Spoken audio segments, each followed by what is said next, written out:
حب الہی کے جذبات جاگے، آنکھوں سے جاری ہے برسات، دل میں بھی ایک نور سا چھا گیا ہے، چھیڑی جو رمضان کی بات۔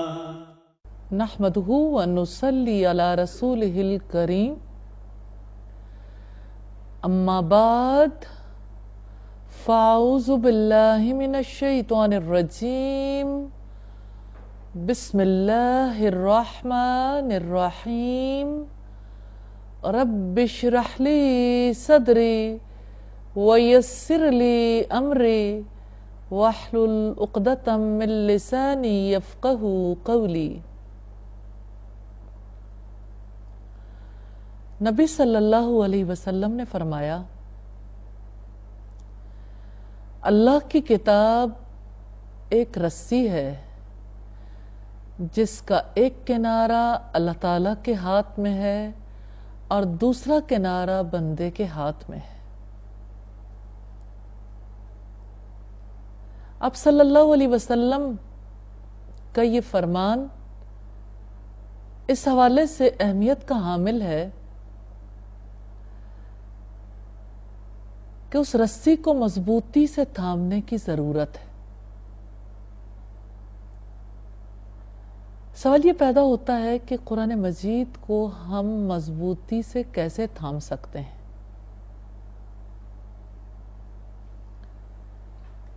یہ بات تو ہمیں پتہ چلتی ہے کہ یہ اللہ اور بندے کے درمیان تعلق کا ذریعہ ہے، اور یہ بھی کہ رسی کا ایک کنارہ اللہ کے ہاتھ میں ہے اور دوسرا بندے کے ہاتھ میں۔ تو بندہ مضبوطی سے تھامے گا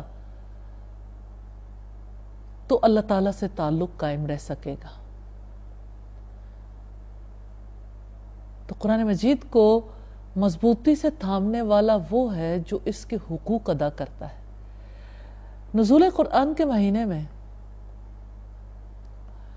ہم یہ دیکھیں گے کہ قرآن مجید کے حقوق کیسے ادا کر سکتے ہیں، وہ کون سے حقوق ہیں جو ہم نے ادا کرنے ہیں۔ قرآن مجید کے حقوق میں سے سب سے پہلا حق یہ ہے کہ اس پر ایمان لایا جائے۔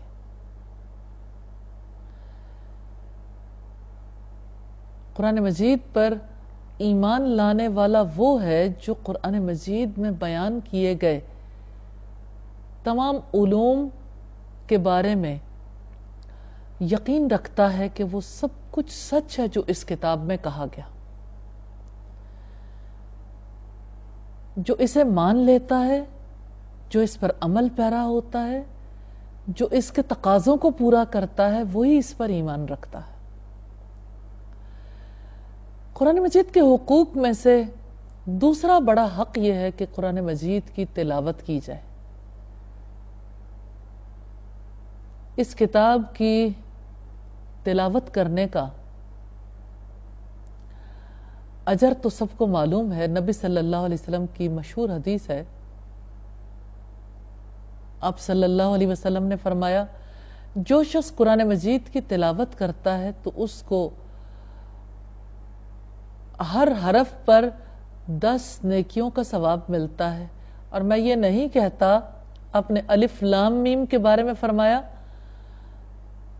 کہ یہ ایک حرف ہے، بلکہ الف ایک ہے، لام دوسرا حرف ہے اور میم تیسرا حرف ہے، یعنی الف لام میم پر ہی 30 نیکیوں کا ثواب ہے۔ اس اعتبار سے ہم یہ دیکھتے ہیں کہ قرآن مجید کی تلاوت کا اجر و ثواب بہت ہے۔ دوسری بات یہ کہ تلاوت کے اپنے اثرات ہیں جو قلب پر مرتب ہوتے ہیں۔ نجاشی نے بھی تو تلاوت ہی سنی تھی اور اس کی آنکھوں سے آنسو رواں ہو گئے تھے، جس کا تذکرہ ہمیں 7ویں پارے کے آغاز میں ملتا۔ لیکن خاص بات ہے، یہ آنسو کیوں بہے تھے؟ مما عرفوا من الحق، جو کچھ انہوں نے حق میں سے پہچان لیا تھا۔ ہم تلاوت کرتے ہیں، ہماری تلاوت اور ایک عربی جاننے والے کی تلاوت میں بڑا فرق ہے۔ جو تلاوت کرے اور اسے سمجھ آئے کہ اس کتاب میں کیا لکھا ہے تو تلاوت کا حق ادا ہوتا ہے۔ پھر تلاوت کرنے کے لیے یہ بھی ضروری ہے کہ اس کو صحیح مخارج کے ساتھ صحیح انداز میں پڑھا جائے، تو اسی انداز میں پڑھنا جیسے محمد رسول اللہ صلی اللہ علیہ وسلم نے سکھایا، جیسے عربی زبان کو پڑھا جاتا ہے، یہ قرآن مجید کا حق ہے۔ قرآن مجید کے حقوق میں سے اہم حق اس کا علم حاصل کرنا ہے۔ نبی صلی اللہ علیہ وسلم نے فرمایا، قرآن مجید میں غور و فکر کیا کرو، کیونکہ اس میں تم سے پہلے لوگوں کے علوم بھی ہیں اور اب کے علوم بھی۔ یعنی قرآن مجید علوم کا منبع ہے، اس میں سارے علوم اکٹھے ہو گئے، اس لیے جو غور و فکر کرنا چاہتا ہے اس کے لیے قرآن مجید سب سے اہم کتاب ہے۔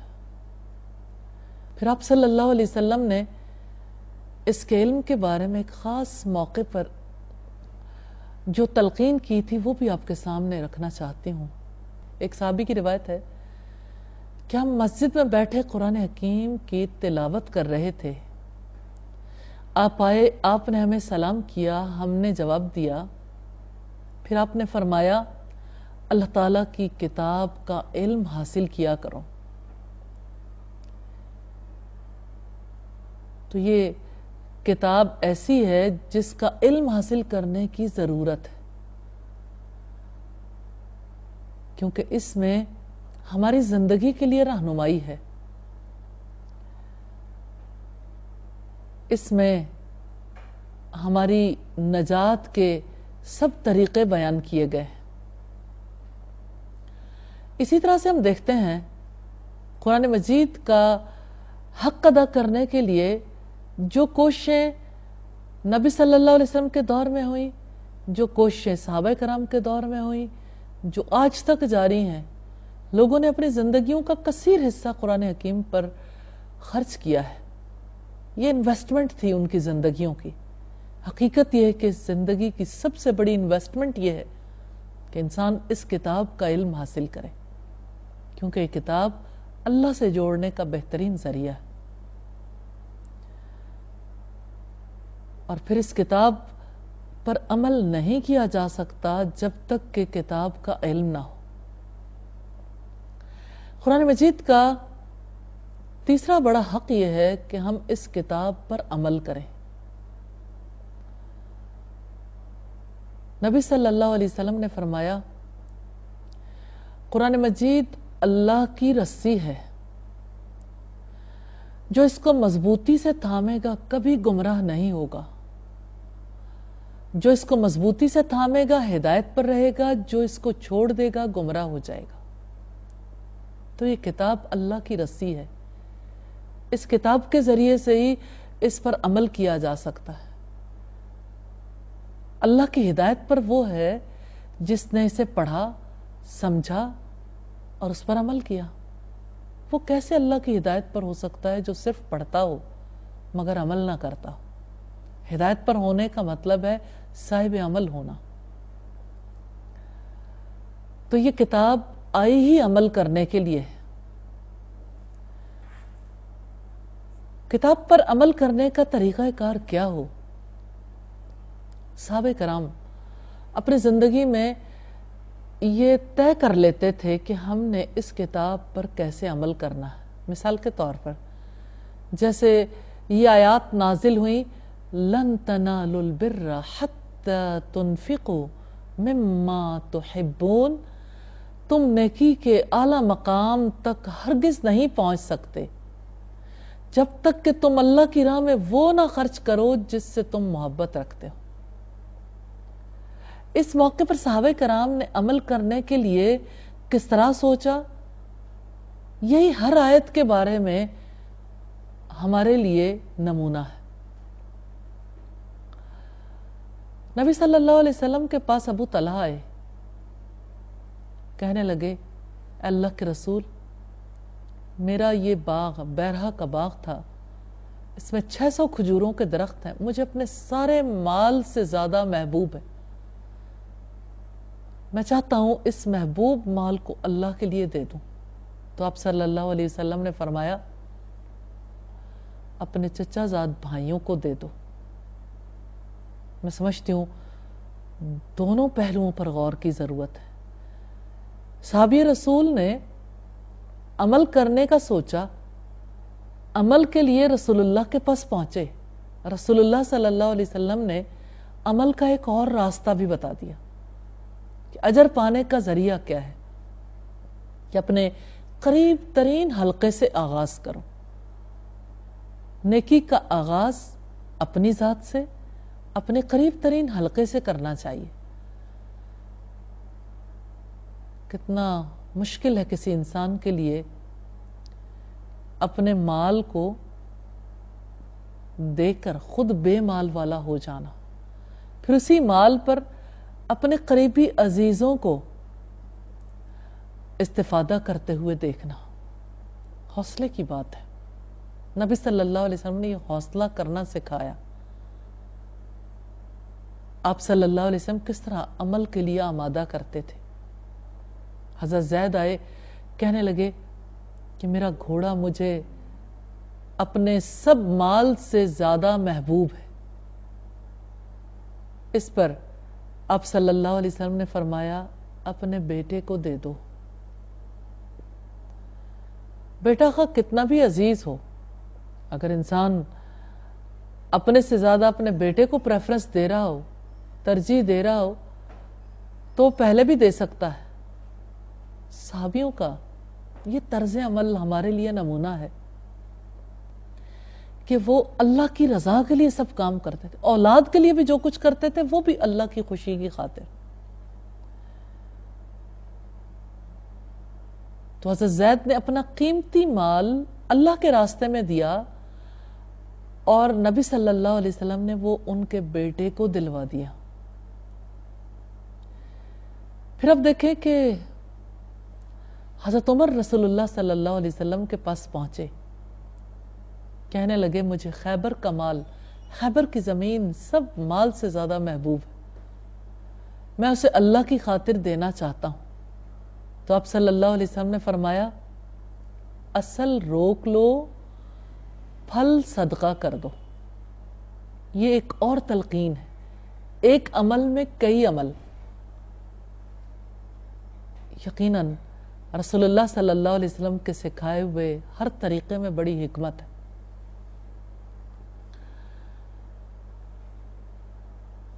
بات یہ ہے کہ پھلدار درخت تیار کیے جاتے ہیں، ان کی نگہبانی ہوتی ہے، اس پر مال لگتا ہے، اس کی نگہداشت کرنے کے لیے محنت ہوتی ہے۔ جب پوری محنت ہو چکے تو انسان کی امید بن جاتی ہے، تو اپنی امید اپنے رب کے نام لگا دو، لوگوں میں بانٹ دو اپنی امید اللہ کی خوشی کی خاطر، اور ہر برس ایسا ہی کرتے چلے جاؤ۔ اللہ کی محبت چاہیے تو محبوب چیزوں کو ایک بار دے کے فارغ نہیں ہونا، اس طرح سے اللہ کی راہ میں دو کہ اس کا بار بار اجر ملتا رہے۔ پھر آپ صلی اللہ علیہ وسلم کی ایک صحابیہ تھی جنہوں نے اپنی لونڈی کے بارے میں کہا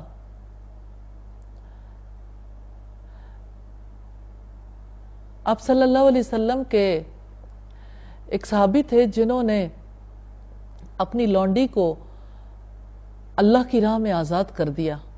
وہ کہا کرتے تھے اللہ کی قسم ابھی تک میں اس کی محبت کی کسک اپنے دل میں محسوس کرتا ہوں۔ یعنی سب سے زیادہ جس سے محبت تھی، کسی نے گھوڑا، کسی نے زمین، کسی نے باغ، کسی نے لونڈی، اللہ کی راہ میں کیسے اسے آزاد کر دیا، کیسے اسے اللہ کی راہ میں لگا دیا۔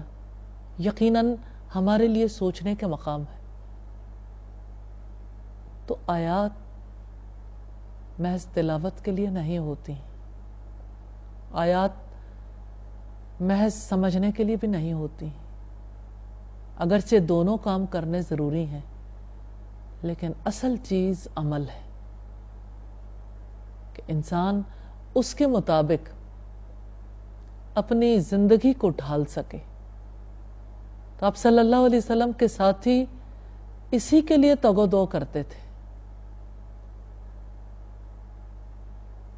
یوں ہم دیکھتے ہیں کہ جو چیز انہیں عمل کے لیے تیار کرتی تھی وہ اللہ تعالیٰ کی محبت، اور اللہ کی محبت کو پانے کے لیے وہ یہ سارے کام انجام دیتے تھے۔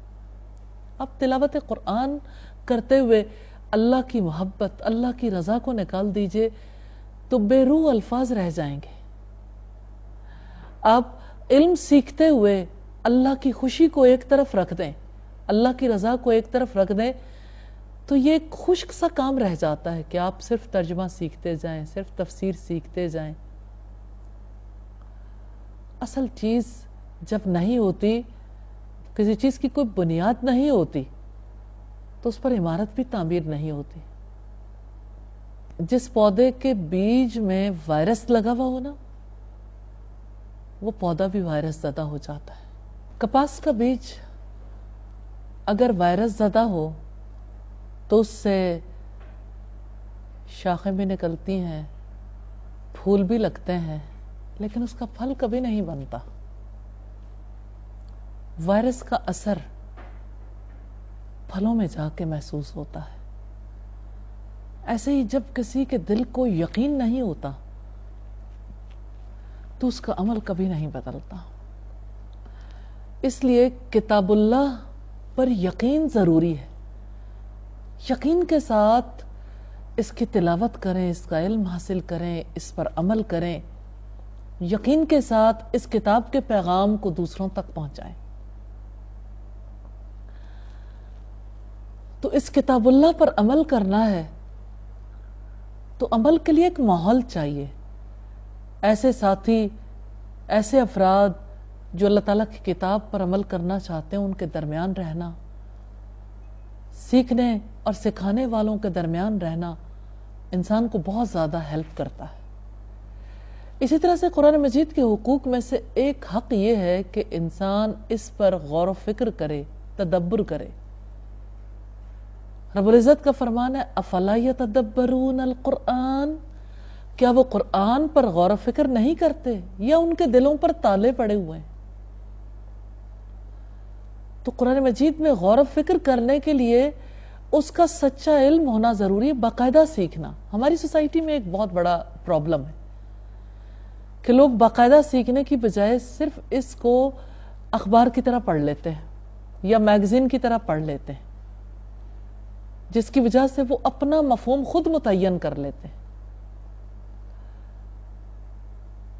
تو کتاب پر عمل پیرا نہیں ہو سکتا کوئی جب تک کہ اس کو صحیح معنوں میں سمجھ نہیں لیتا، جب تک اس کے دل کے اندر یقین نہیں ہوتا۔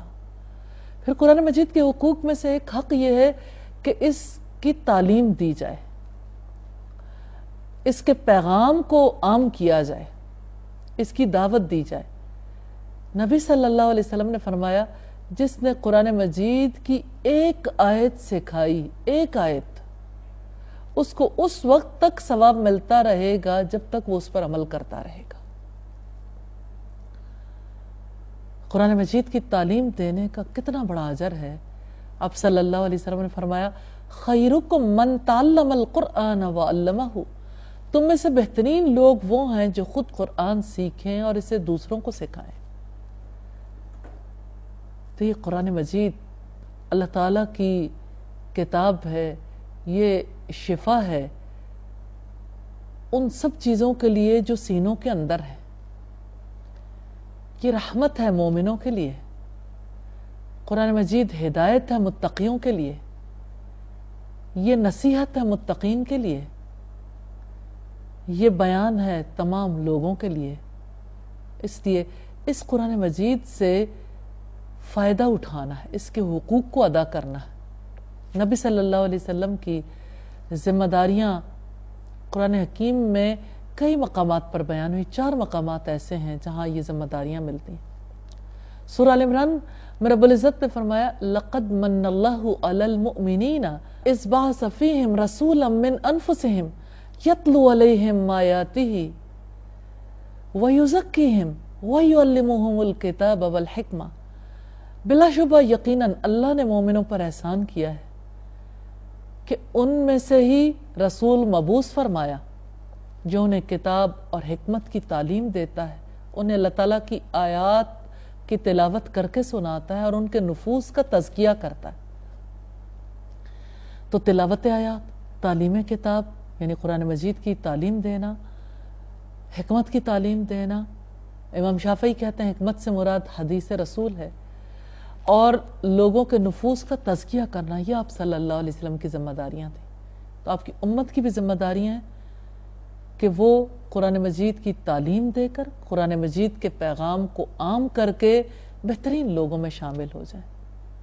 اللہ تعالیٰ نے ان لوگوں کو اپنے خاص افراد کہا ہے جو اہل القرآن ہیں، تو آئیے اہل القرآن میں شامل ہو جائیں۔ اہل القرآن وہ ہیں جو قرآن کو اپنا لیتے ہیں، اس کی تعلیم کے لیے، اس کی ترویج و اشاعت کے لیے، دنیا کے گوشے گوشے تک اسے پہنچانے کے لیے اپنی زندگیاں وقف کر دیتے ہیں۔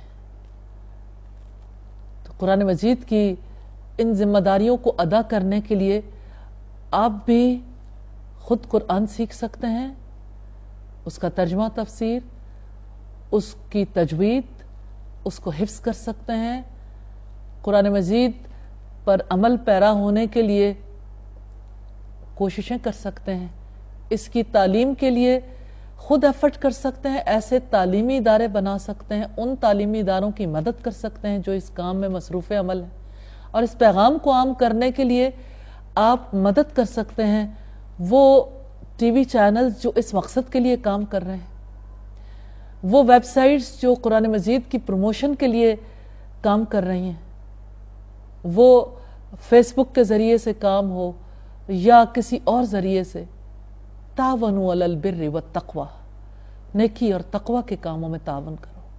یہ ہم سب کی ذمہ داری ہے، آئیے مل کر اس ذمہ داری کو پورا کریں، قرآن مجید کے حقوق ادا کریں اور افضل امت ہونے کا ثبوت دیں۔ وآخر دعوانا ان الحمد للہ رب العالمین۔ السلام علیکم ورحمۃ اللہ وبرکاتہ۔ حب الہی کے جذبات جاگے، آنکھوں سے جاری ہے برسات، دل میں بھی ایک نور سا چھا گیا ہے، چھیڑی جو رمضان کی بات۔ حب الہی کے جذبات جاگے، آنکھوں سے جاری ہے برسات، دل میں بھی ایک نور سا چھا گیا ہے، چھیڑی جو رمضان کی بات۔